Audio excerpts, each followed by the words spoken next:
Nëse doni vetulla të trasha, duhet t'i lyeni çdo ditë me këtë produkt. Vaj kastori, vaj avokadoje dhe vaj kokosi.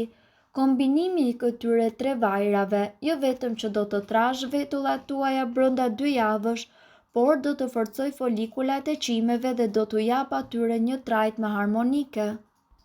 Në një enë të vogël shtoni nga një lugë çaj për këto 3 vajra dhe me ndihmën e një furçe të pastër, lyeni vetullat çdo mbrëmje para se të flini.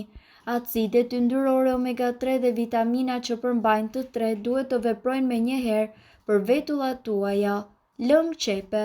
Komponimet e sulfatit të cilat gjenden tek lëngu i qepës bëjnë mrekulli, jo vetëm për flokët, por njëkohësisht edhe për vetullat. Era nuk do t'ju pëlqej. Merrni një qep të vogël dhe lëreni në ujë për 2 deri në 3 orë. Shtrydheni në frulator dhe lëngu që përftohet aplikojeni në vetulla. Do habiteni që pas javës së parë nga kjo kur